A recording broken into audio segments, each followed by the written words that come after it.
The fluorescent lights buzzed overhead as I stood guard in the high-tech research facility, my eyes darting between the scientists bustling around me. Dr. Nathaniel Blake, the passionate leader of this ambitious project, was gearing up to present what he believed could be the breakthrough of our time: communication with extraterrestrial life. I felt a knot in my stomach as he paced in front of the whiteboard, filled with complex equations and diagrams. The implications of their work weighed heavily on me, and I couldn't shake the feeling that we were teetering on the edge of something monumental and dangerous. "Ladies and gentlemen," Dr. Blake began, his voice echoing through the sterile room, "we stand on the brink of a new frontier. For centuries, we've gazed at the stars, wondering if we're alone in this vast universe. Today, with the power of quantum mechanics, we will take a giant leap forward." He paused, letting the gravity of his words sink in. "We are not just reaching out, we are inviting them in." The murmurs of excitement blended with skepticism. I noticed Dr. Lila Greaves, one of the lead scientists, crossing her arms tightly. "But Nathaniel," she interjected, her voice steady yet tinged with concern, "what if we're not ready for what we might find? What if they're hostile?" Dr. Blake waved off her concerns with a confident smile. "We've prepared for every scenario. Our algorithms predict possible outcomes, and we will be ready to respond." He turned to face the rest of the team, his enthusiasm infectious. "This is our moment. We will make history." As the team gathered around the main console, I felt a deep-seated instinct to protect them. My role as Sergeant Evelyn Carter was to ensure their safety, but the air was thick with tension. I could see the doubts in their eyes, the weight of responsibility pressing down on their shoulders. "Listen," I called out, trying to instill some calm. "Whatever happens, I'm here to keep you safe. Just focus on the task at hand." They nodded, but I could sense the unease lingering. As they began to prepare the equipment, connecting wires and calibrating devices, I paced the perimeter, scanning for anything out of the ordinary. The facility was a marvel of modern technology, but it felt like a trap, a cage waiting to be opened. "Ready for the test?" a young engineer asked nervously, glancing up at me for reassurance. I forced a smile. "Just remember your training. Stay focused, and we'll get through this together." The countdown began, and the room buzzed with energy. My heart raced alongside the beeping of the machines as the scientists finalized their preparations. 3, 2, 1. Dr. Blake's voice rang out, and with that, he pressed the final button. A blinding light erupted from the center of the room, illuminating every corner. I squinted, raising my arms to shield my eyes. The energy pulsated, filling the air with an electric charge that made my skin tingle. "What's happening?" I shouted, my voice barely audible over the roar of machinery. "Stay calm," Dr. Blake called out, but his bravado faltered as shadows began to form within the light. My stomach dropped as I realized the implications of what we had done. I stepped forward, adrenaline surging through me. "Get back," I yelled, instinctually reaching for my weapon, though I knew it might be useless against whatever was coming through that portal. The shadows coalesced into indistinct shapes, and I could hear the frantic whispers of the scientists around me. Some were shouting in panic, others were frozen in disbelief. This wasn't supposed to happen.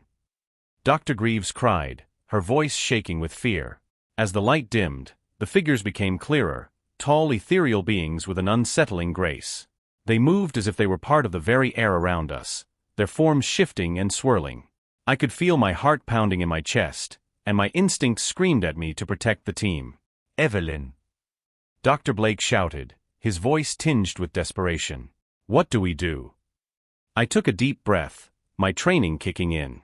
"Evacuate now," I ordered, my voice steady despite the chaos. "Get to the exit. I'll hold them off." The scientists hesitated, their eyes wide with fear, but I refused to let them falter.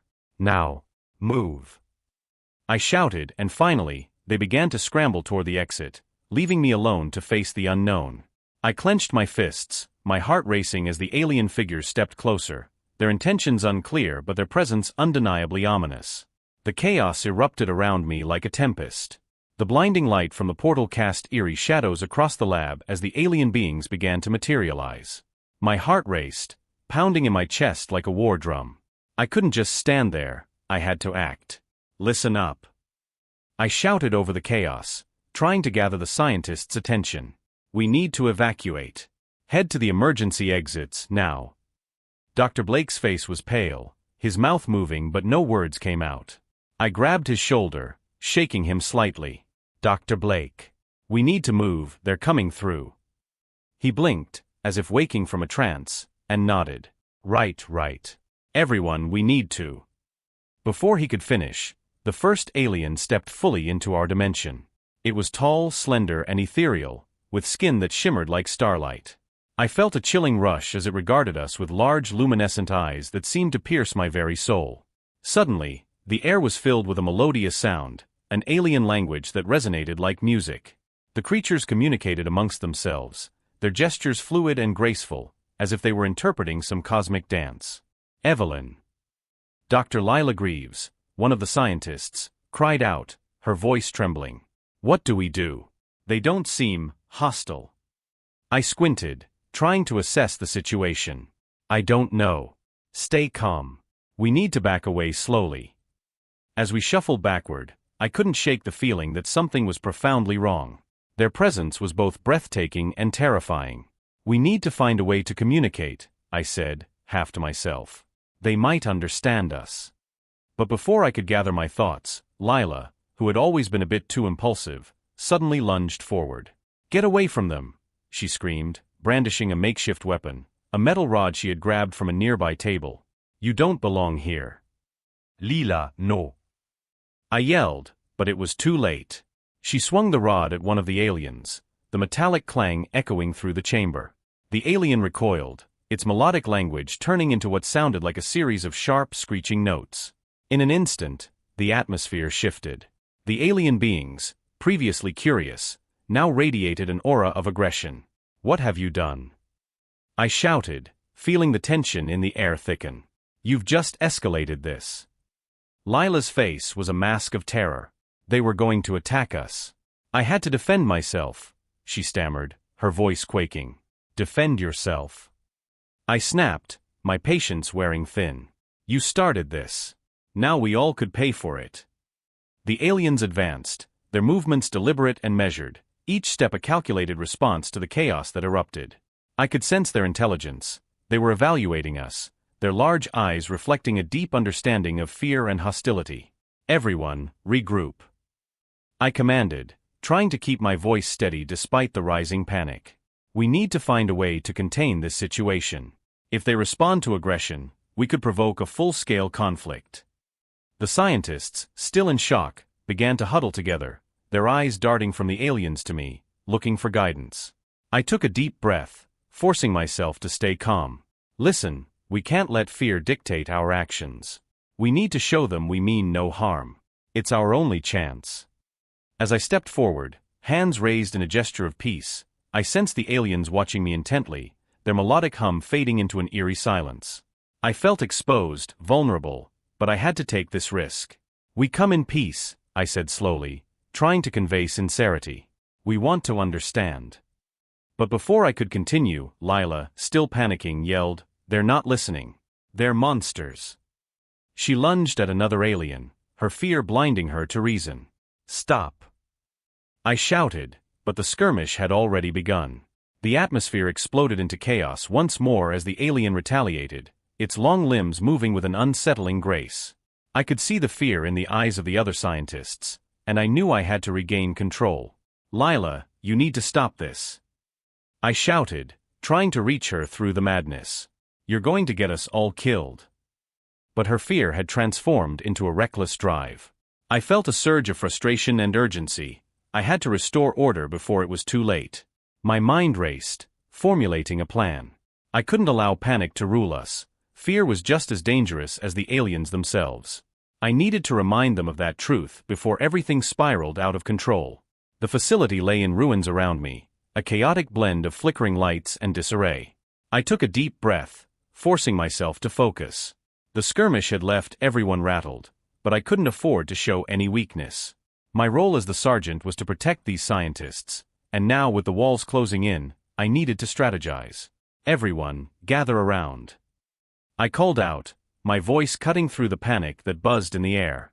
A few of the scientists looked up, their faces pale and eyes wide with fear.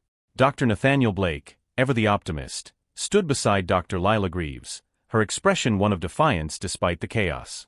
"What do we do now, Evelyn?" Nathaniel asked, his voice trembling slightly. "We need to regroup and figure out our next steps," I said, scanning the room for any signs of movement from the otherworldly beings. "We can't keep fighting blindly. We need a plan." Dr. Greaves stepped forward, brushing her disheveled hair from her face. "We need to attack. They're dangerous, and we can't afford to wait for them to strike again." I shook my head, frustration bubbling beneath the surface. Attacking without understanding them could lead to more chaos. We need to find a way to communicate. They didn't come here just to destroy us, did they? She scoffed. "You think they're here for a friendly chat? Look at the destruction. Look at what's happened." I felt the weight of her skepticism settle heavily in my chest. "We don't know what they want yet, Lila. This could be our only chance to find out." Before she could retort, I pressed on, "Let's spread out and see if we can find any survivors or discover anything that might help us understand them better. I'll check the lower levels." As I moved through the debris, each step was filled with a mixture of dread and determination. I couldn't shake the feeling that we were running out of time. The air was thick with tension, and I could hear the distant sounds of the alien beings communicating, their melodic tones echoing through the wreckage. After what felt like an eternity, I stumbled upon a hidden chamber. The door creaked open, revealing walls lined with ancient texts and symbols that seemed to pulse with a life of their own. My heart raced. This could be pivotal. I hurried inside, brushing my fingers over the strange markings. "Please let there be something in here that can help us," I whispered to myself, my voice barely breaking the silence. I reached for a dusty tome and carefully opened it, squinting in the dim light to decipher the language. As I translated the text, a chill ran down my spine. The words spoke of humanity, marked as a dangerous species eons ago. "They've been watching us, judging us," I murmured, disbelief creeping into my voice. This entire time, we were the threat. My mind raced as I absorbed the implications.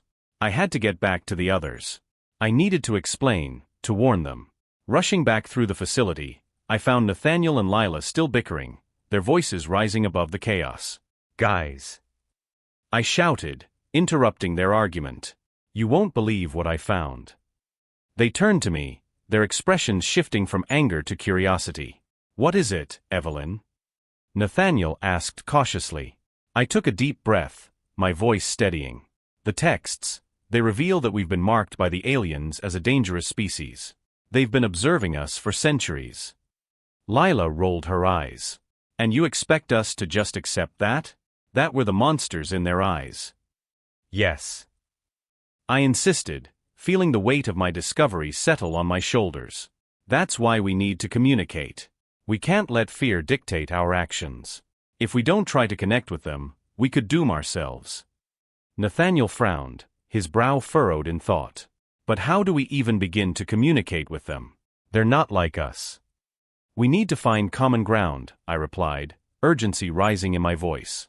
"If we can show them we're not the monsters they think we are, maybe we can turn this around." The room fell silent, the tension palpable. I could see doubt etched on their faces, but I knew that we had to try. The fate of humanity depended on it. As the debate escalated, the tension in the air felt palpable.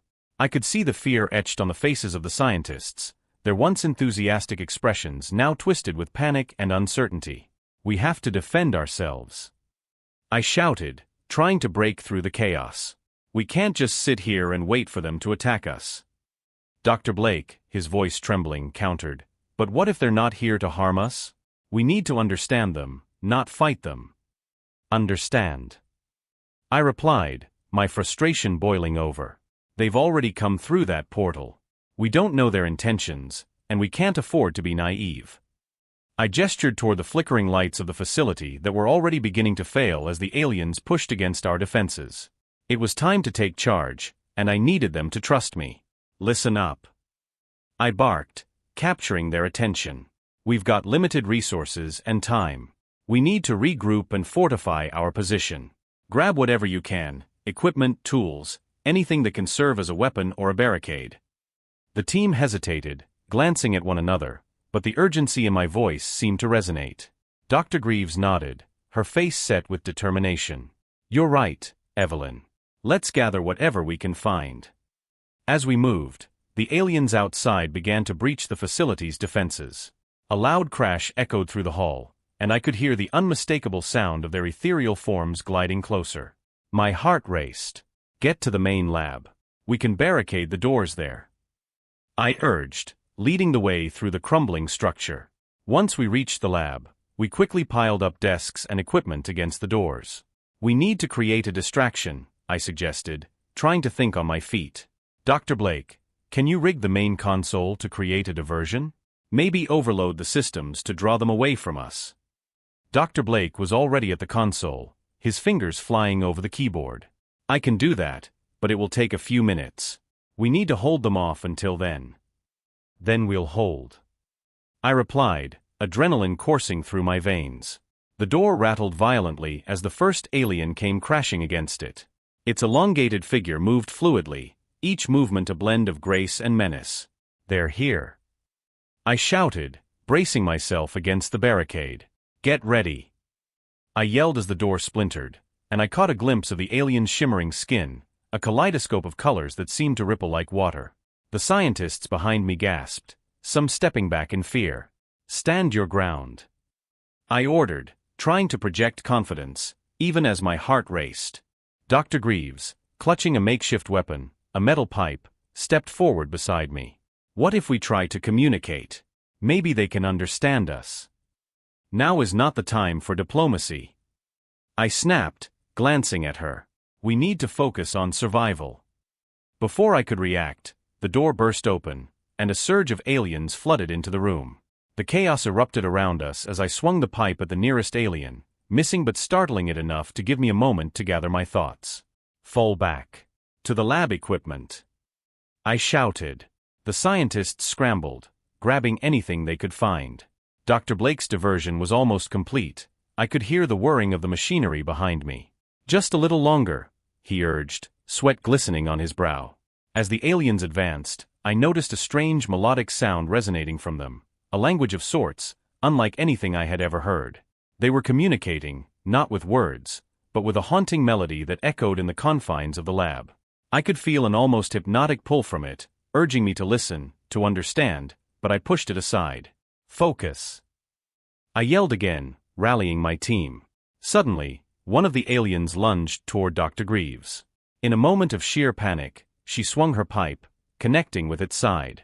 The alien stumbled back, a cry escaping its lips that was both beautiful and terrifying. What have you done? I shouted, realizing the consequences of her actions. Fear had taken hold, and it was spreading like wildfire. We need to regroup, I called out, but panic had already set in. Evelyn, what do we do? One of the scientists whimpered. Stay together. Stay calm, I insisted, but deep down, I felt that the balance was shifting. The aliens were no longer just observing, they were assessing us as threats. Then, as if responding to our fear, the room darkened, the air thickening with tension. The aliens stood still for a moment, their eyes, if you could call them that, fixated on us, analyzing. I could feel their power, their intelligence, and I realized then that we were not the only ones driven by fear. They were measuring us, trying to understand what we might do next. Almost there, Dr. Blake shouted, his voice a beacon of hope amid the chaos. Just as the final numbers flashed on the console, a loud explosion rocked the facility, sending debris crashing down around us. It was now or never. The air around me crackled with tension as I faced Dr. Lila Greaves, her eyes wild with a mix of fear and ambition. The facility had descended into chaos, the once sterile hallways now littered with debris and the echo of distant alien voices reverberating through the walls. I had always respected Lila as a colleague, but now the woman I knew was gone, replaced by someone desperate to seize power amidst the turmoil. Evelyn, you don't understand, she hissed, stepping closer, her hands trembling slightly. We have the opportunity to align ourselves with them. They're far more advanced than we are. We can't fight them, we should join them. Lila, you're out of your mind, I shot back, my heart racing. These beings are not our allies. They see us as a threat. Do you really think they'll share their power with us? You're playing with fire. She laughed, a sound devoid of sanity. You're afraid, Sergeant. Fear is what keeps you weak. But I see the potential. With the right approach, we could rule alongside them. Imagine the legacy we could create. As she spoke, I could see the madness glimmering in her eyes, a stark contrast to the brilliant scientist I had once admired. I couldn't let her reckless ambition endanger the rest of us. The facility was already crumbling around us, and the last thing we needed was a traitor in our midst. Lila, stop this. We need to regroup and find a way to communicate with them, not attack them or make deals. I stepped closer, trying to reach the woman I once knew. We can still make this right. But her expression hardened, and she shook her head slowly. You're too late, Evelyn. I've already made my choice. Before I could react, Lila lunged at me, a makeshift weapon, a metal rod, clutched in her hands. I sidestepped her attack just in time, my instincts kicking in. The years of training surged through me as I prepared to defend myself against my former colleague. Lila, this isn't you. I shouted, dodging another swing. Think about what you're doing. You don't get to lecture me, she screamed, her voice echoing off the walls. You've always been the soldier, playing it safe while I've pushed the boundaries. I will not let your cowardice dictate our fate.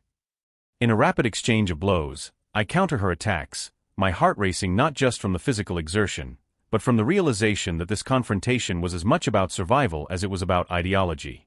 The aliens paused, their dark forms watching our struggle with a peculiar interest, their melodic language falling silent as if they were captivated by the very human conflict before them. With a swift movement, I disarmed her, the rod clattering to the ground. Lila, please. We can still fix this. If we work together, we can find a way to communicate with them. She glared at me, rage and desperation mixing in her eyes. It's too late for that. In her fury, she pressed a button on a device strapped to her wrist, and I felt a pit form in my stomach. Lila, what did you do? I shouted, panic flooding my voice. The self-destruct sequence is activated. We have 5 minutes until this place is obliterated. She laughed maniacally, her laughter echoing in the chaos around us. I couldn't let her madness endanger everyone. I had to think fast. We don't have time for this. We need to escape. Escape? She sneered. Why would I do that? This is the end of humanity as we know it, and I'll be the one who controls what comes next. As the countdown began, I felt a surge of resolve. I grabbed her shoulders, my gaze locking onto hers. You're wrong, Lila. You don't control anything. We have to find a way to negotiate. Use the portal. It's our only shot. She hesitated, uncertainty flickering in her expression for just a moment. The portal. Yes. We can use it to confront them directly, to explain ourselves. They need to understand that not all humans are like you. I pleaded. In that fleeting moment, I saw the glimmer of the scientist I once respected. But it was gone as quickly as it appeared, her face hardening again. No. I won't let you take that chance from me. With a swift motion, I pushed her away, my mind racing. I had to act decisively. I sprinted toward the portal, the glowing energy swirling like a tempest. Behind me, I could hear the countdown echoing ominously, the facility vibrating under the stress of impending destruction. Evelyn, wait. Lila shouted, but I didn't stop. I couldn't let this opportunity slip through my fingers. I needed to confront the aliens, to show them that we were more than just a dangerous species. As I reached the portal, I took a deep breath, feeling the weight of the moment settle over me. This was it. My chance to bridge the gap between worlds.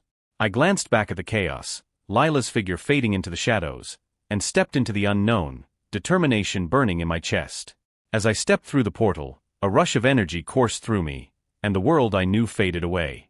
I found myself standing on a vast expanse of shimmering terrain, the ground pulsating with iridescent colors that defied earthly description. Strange ethereal flora swayed gently in a breeze I couldn't feel, and a sky filled with swirling nebulae and distant stars loomed above, casting an otherworldly glow. The air was thick with anticipation, and I felt the weight of the moment pressing down on my shoulders. I took a deep breath, steadying myself. My mission was clear. I had to communicate with these beings whose very existence challenged everything I thought I knew. As I moved forward, I could see them, the aliens, observing me from a distance. They were tall and elegant, their forms shimmering in hues of blue and silver. Their eyes, large and expressive, seemed to hold millennia of wisdom, an intelligence that far surpassed my own. "Welcome, human," one of them spoke, the voice resonating in my mind rather than through sound. It was melodic, harmonious, and I felt it reverberate within my very soul. You have crossed into our realm, a bold act of desperation or courage. I'm here to seek understanding, I replied, my voice steady despite the tremor in my heart. My people have made mistakes, but we want to change. We didn't know the consequences of our actions back on Earth. I need you to listen. Their gaze sharpened, and I could sense their curiosity. You speak of change, yet your kind has been marked as a danger for ages. What makes you believe you can alter your fate? I remembered the ancient texts I had translated, the deep-rooted history of humanity's actions that had led to this moment. Dr. Greaves, one of our own, betrayed us. She believed aligning with you would elevate humanity, but she acted out of fear and ambition. I stand here to show you that not all of us share her darkness. We are capable of growth. The aliens exchanged glances, their movements fluid and graceful. You claim to seek redemption, yet your actions have consequences. We have witnessed the violence, the wars, the destruction wrought by your species. Why should we believe in your change?